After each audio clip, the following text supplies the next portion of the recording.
자, 오늘 제목이 복음 안에서 쿵짝입니다. 한번 따라합시다. 복음 안에서 쿵짝. 저와 여러분이 얼마나 쿵짝이 잘 맞는지 한번 확인해 보겠습니다. 쿵. 쿵쿵. 할렐루야. 할렐루야. 이 정도까지는 기대 안 했는데요. 저거 쿵짝이 잘 맞네요, 우리가. 여러분, 쿵짝이 잘 맞아야 돼요. 그렇죠? 호흡이 잘 맞아야 됩니다. 야구에서 투수는 공을 던지는 사람입니다. 투수가 공을 던지는데 막 던지진 않죠. 스트라이크 존이라는 것이 있습니다. 스트라이크 존이라는 것을 우리가 가상의 공간을 만들어 놓고 그 공간 안에 공을 집어넣어야지 스트라이크 됩니다. 그렇죠? 몇 번 넣어야 되죠? 스트라이크를? 자, 3번 넣으면 어떻게 됩니까? 타자가 아웃되는 거죠. 그런데 실력이 좋은 선수는 던지면 쏙쏙 다 들어가겠지만 가끔씩 안 들어갈 때가 있잖아요. 그렇죠? 컨디션이 안 좋아서 스트라이크 존에 공을 못 넣어드렸습니다. 그럴 때 공을 맞는 포수가 기술을 부립니다. 투수가 던진 공이 저 스트라이크 존 한참 아래 떨어지는 공을 받아놓고는 이렇게 올려요. 뭔지 아십니까? 투수가 던진 공은 스트라이크 존에서 벗어난 건데 그것을 받아서 마치 스트라이크 존에 들어온 것처럼 내 뒤에 있는 심판이 보고 스트라이크인데? 라고 생각할 수 있을 정도로 아주 기술 좋게 빠르게 눈치 못 채게 이렇게 올리는 기술이 있습니다. 그거를 프레이밍이라고 합니다. 실전 있는 기술입니다. 야구의 기술이에요. 눈속임이기도 하고 사기치는 것 같지만 엄연히 야구에 있는 기술입니다. 이것을 잘하는 포수가 실력 있는 포수라고 불리고요. 투수와 포수가 이렇게 호흡이 잘 맞으면 투수는 자기 포수를 가리켜 마누라라고 부릅니다. 내 마누라. 나하고 호흡이 잘 맞다는 뜻이에요. 복음은 모든 믿는 자에게 구원을 주는 하나님의 능력이 됩니다. 믿습니까? 그런데 사도 바울은 내 형제 고륙 친척은 왜 복음에 있어서 순종하기를 실패했을까? 라는 의문을 가지고 마음 아파하고 괴로워하고 있었습니다. 그에 대한 대답이 10장 14절에 나오는데 이렇게 말합니다. 같이 한번 읽어보겠습니다. 10장 14절 말씀입니다. 제가 읽어드리겠습니다. 그런즉 그들이 믿지 아니하는 일을 어찌 부르리요? 듣지도 못하는 일을 어찌 믿으리요? 전파하는 자가 없이 어찌 들으리요? 보내심을 받지 아니하였으니 어찌 전파하리요? 라고 말합니다. 내 동족, 내 고륙 친척이 복음에 있어서 실패한 이유가 뭐라고요? 전하는 자가 없기 때문에 그런 일이 생긴 것 아니냐는 거예요. 사랑하는 성도 여러분, 복음을 전해야 됩니다.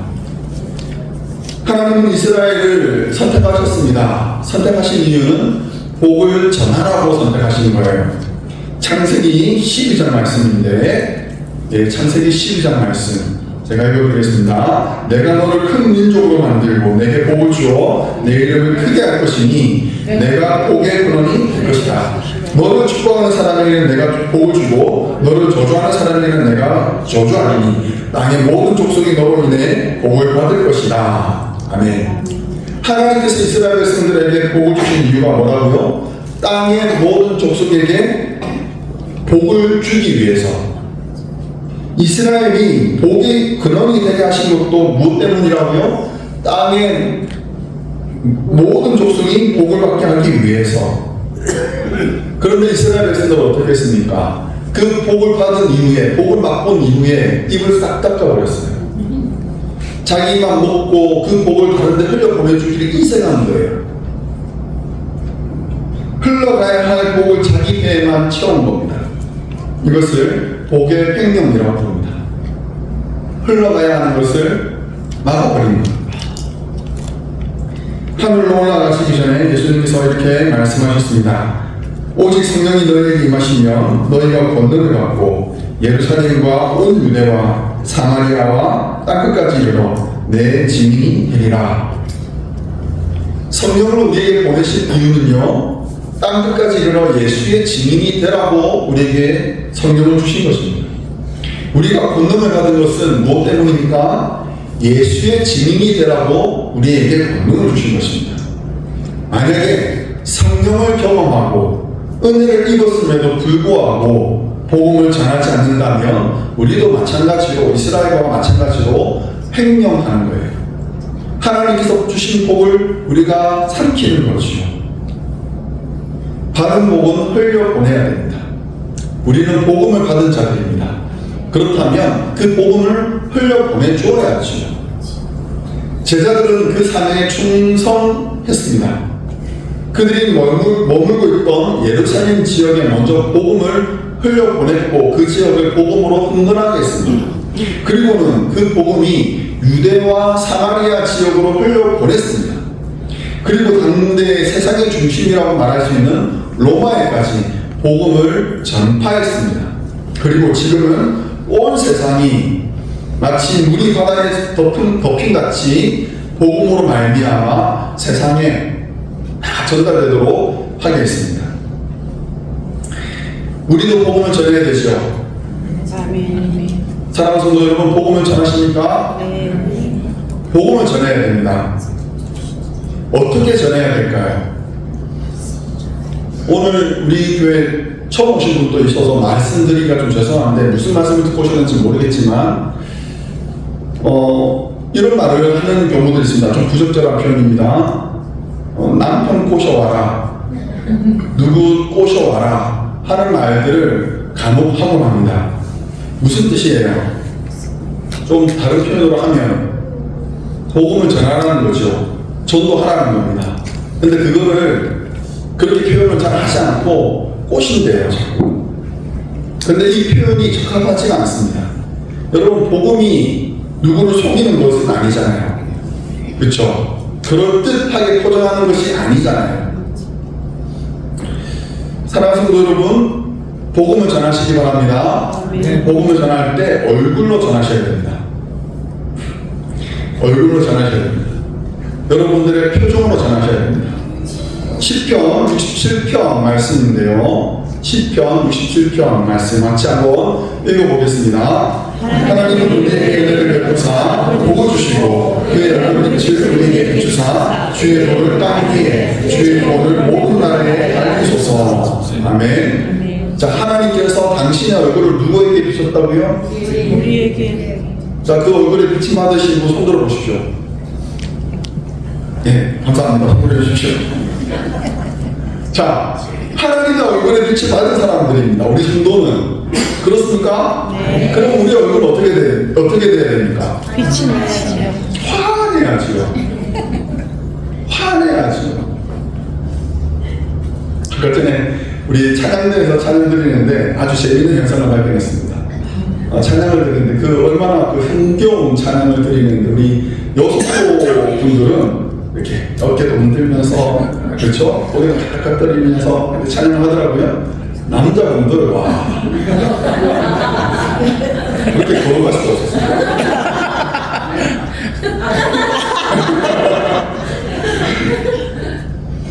여러분, 우리가 예수 믿는 사람입니다. 맞습니까? 네. 그럼 여러분 뭘로 증명하실래요? 우리의 얼굴로 증명해야 됩니다. 우리의 얼굴이 그것을 증명할 수 있습니다. 그런데 이렇게 웃는 얼굴로 복음을 전하고 사람들에게 도를 전하지만 우리의 전하는 복음을 사람들이 다 받지는 않더라고요. 경우에 따라서는 그 복음을 거절하기도 하고 어떤 이들은 저항하기도 합니다. 그래서 복음을 들고 들어갔던 사람들이 손해를 보고 피해를 보고 혹은 심지어는 피를 흘리기까지 한 경우들이 많이 있었습니다.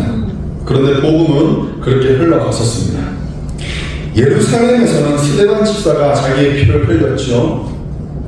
로마에서는 사도 바울과 베드로가 그 피를 흘려야 했습니다. 뿐만 아니라 로마 전역에서는 수없이 많은 순교자들이 그 피를 흘려야만 했습니다. 우리나라도 마찬가지였고요. 성경을 품에 품고 대동강을 타고 올라가던 토마스 선교사가 27살에 조선 군관에 의해서 목베임을 당합니다.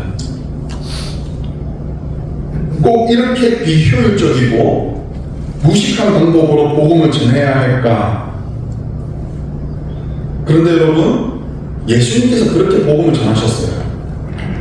예수님께서 복음을 전하시는데 자기의 생명을 아끼지 아니하시면서 복음을 전해주셨어요. 자기의 피를 십자가에 물들이시면서 복음을 전하셨어요. 그것이 하나님의 방식입니다. 하나님의 일하시는 법이었습니다.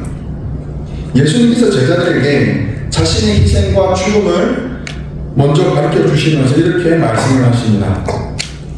요한복음 12장 24절 같이 읽겠습니다. 내가 진실로 너희에게 이르노니 하나님의 일이 땅에 떨어져 죽지 아니하면 하나님 그대로 죽으면 많은 열매를 맺느니라. 아멘. 어떻게 하라고요?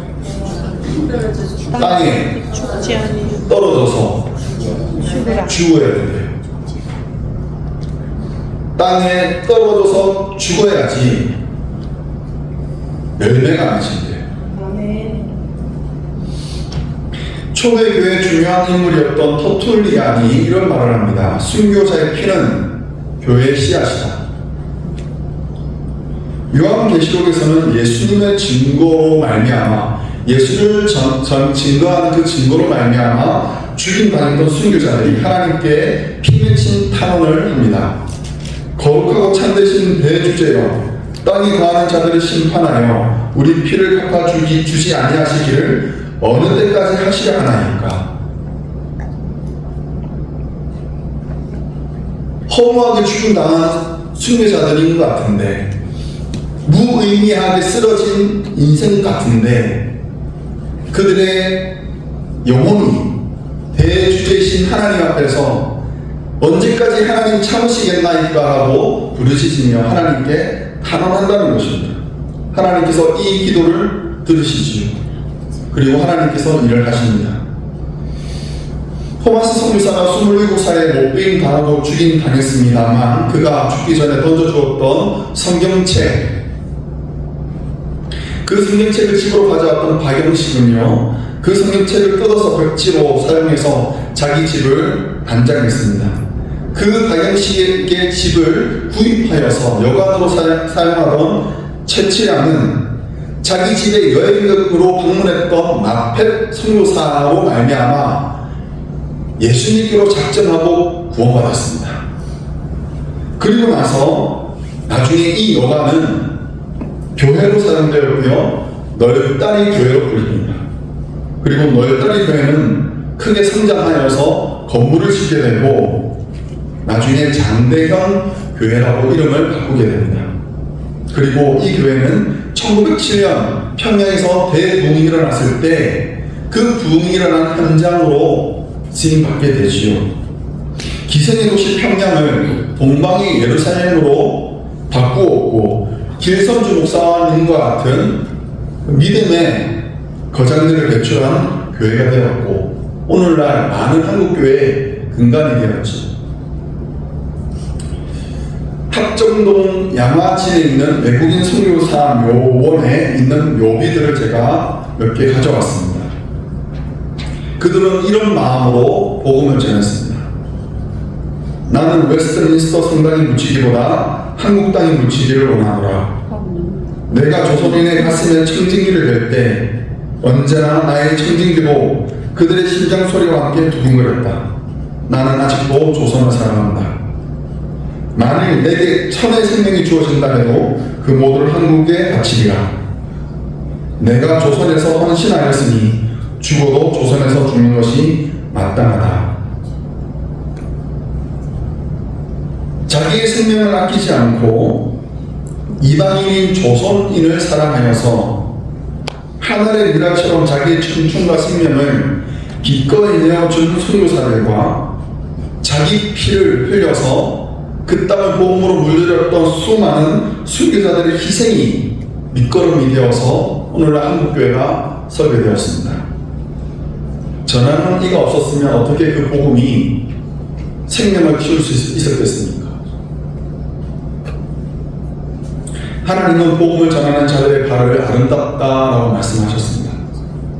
복음을 살아내는 성도들, 복음을 전하는 성도들의 그 걸음, 그 행적을 하나님은 아름답다 하십니다. 바라기는 복음을 전하는 우리 성도님들의 삶과 행적이 하나님께 인정받으시기를 간절히 축원합니다. 그리고 우리 덴버 산유의 교회가 복음을 전하는데 힘써 노력하는 교회가 되기를 바랍니다. 성장만을 위한 것이 아니고 그것이 하나님 앞에 인정받는 길이기 때문에 그렇습니다.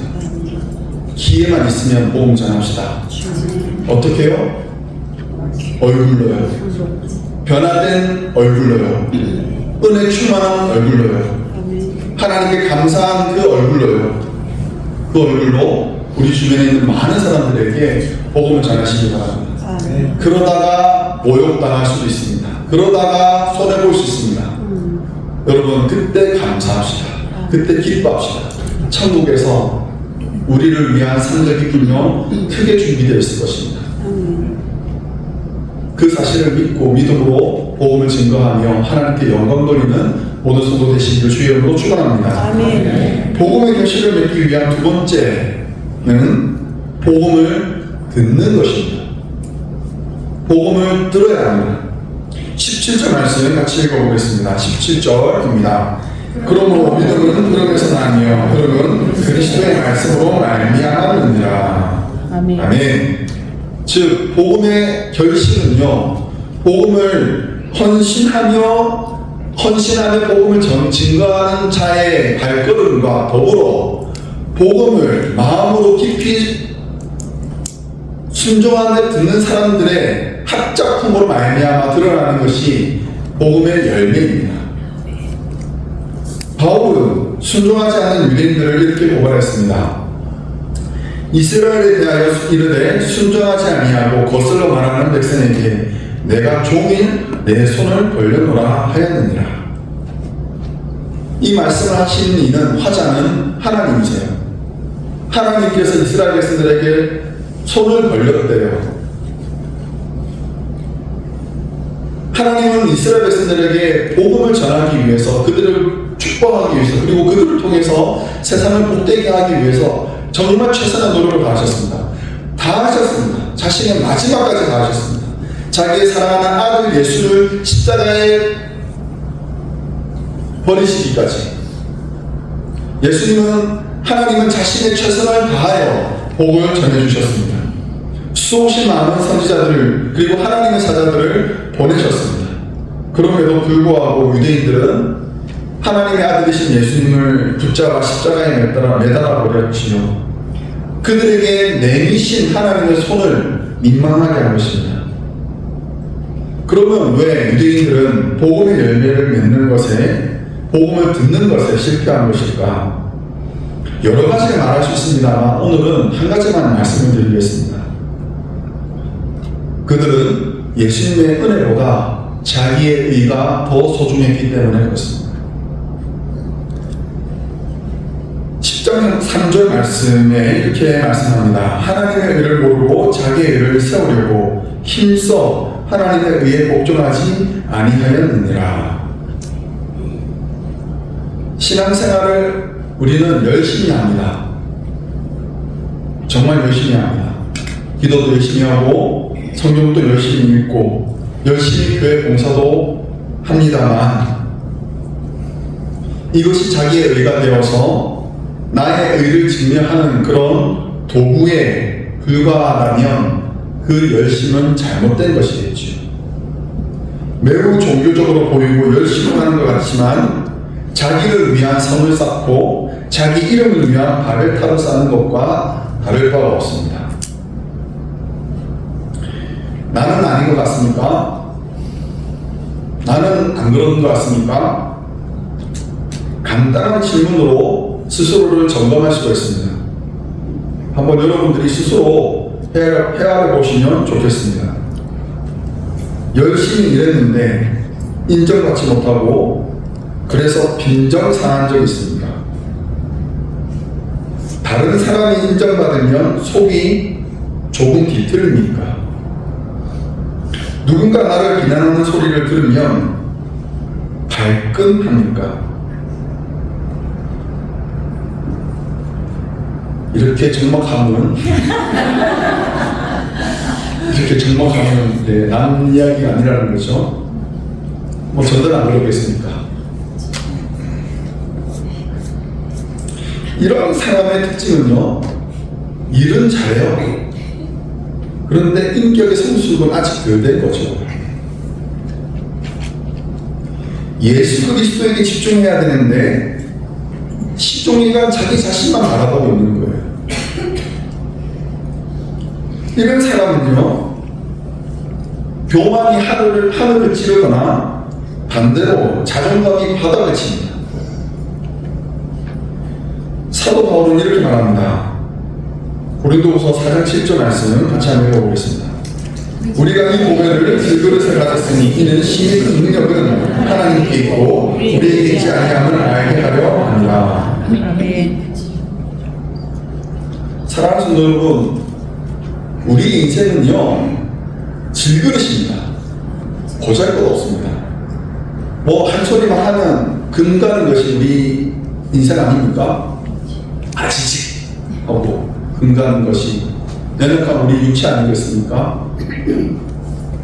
우리가 집중해야 되는 것은 질그릇 같은 나 자신이 아니에요. 내 안에 보배로우신 예수 그리스도를 내가 품고 있느냐예요. 보배로우신 예수 그리스도를 품고 있으면 그 사람을 가리켜 우리는 성도라고 부릅니다. 내가 볼품없는 외양, 질그릇에 집중하고 있다면 복음의 열매를 맺는 데 있어서 우리가 실패하고 있는 거예요. 반면 나는 보잘것없지만 무수히 많은 금이 가고 이가 깨어졌지만 그럼에도 불구하고 내 안에 보배로우신 예수 그리스도가 내주하고 계시고 그분이 나의 자랑이 된다면 우리는 신앙생활을 제대로 하고 있는 것입니다. 성도의 가치는 질그릇의 화려함이 아닙니다. 문양에 있고 꿈이 아닙니다. 내 안에 보배로우신 예수 그리스도가 계시냐? 만일 우리가 자기 이름과 자기 업적에 연연하고 있다면 그동안 우리는 보잘것없는 질그릇에 온갖 화려한 그림을 그리고 있었던 것입니다.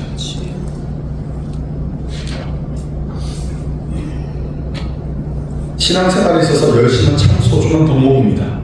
그러나 그리스도와 상관없는 열심이라면 그것은 헛수고입니다. 예수 그리스도에게 집중하셔야 됩니다. 예수 그리스도를 아는 것이 구원이고 그를 닮아가는 것이 성장입니다. 오늘 말씀 좀 힘드네요. 목사님께서 어째 나보고 들으라고 하는 소리인가 하죠? 저보고 하는 소리예요. 말씀을 전하는 저보고 하는 소리예요. 아직 덜 됐더라고요. 아직 성숙하지 못했더라고요. 그런데 그런 마음을 저뿐만 아니라 우리 성도님들도 같이 가졌으면 좋겠습니다. 아멘. 외양만 꾸미는 내 이름을 높이려 하는 나의 업적을 보이려 하는 그런 열심 말고 예수 그리스도. 히브리서는 이렇게 말을 합니다. 같이 한번 읽어보겠습니다. 히브리서 1장 3장 1절 6절 말씀입니다. 그러므로 하늘에 거하시는 하늘은 거룩한 형제들아 우리가 믿는 도리에 사도시며 내 제사장이신 예수를 깊이 생각하라. 그리스도는 하나님의 집을 맡은 아들로서 그와 같이 하셨으니 우리가 소망의 확신과 자랑을 끝까지 굳게 잡고 있으면 우리는 그의 집이라. 아멘. 우리의 자랑은 우리의 헌신과 봉사가 아니라 예수 그리스도이십니다. 말씀을 마치겠습니다. 복음은 복음의 열매를 맺기 위해서는 복음을 전하는 자와 복음을 받는 자가 쿵짝이 잘 맞아요. 복음을 전하는 자는 본전 생각하지 말고 손해보는 걸 아까워하지 말고 기꺼이 자기를 희생하는 그런 헌신으로 복음을 전해야 할 것입니다. 반면에 복음을 받는 이들은 종교 생활의 열심이 아니라 내 안에 예수 그리스도가 계신지, 예수 그리스도가 그분으로 말미암아 내가 만족하는지, 내 안에 보배되시는 예수님을 깊이 묵상하고 그를 닮아가야 할 것입니다. 그래서 예수를 닮은 성품을 빚어내야 합니다. 그것이 복음이 만들어내는 아름다운 열매입니다. 그 열매를 맺어내는 우리 모든 성도님들, 그리고 우리 교회를 주의 이름으로 축원합니다. 기도하겠습니다.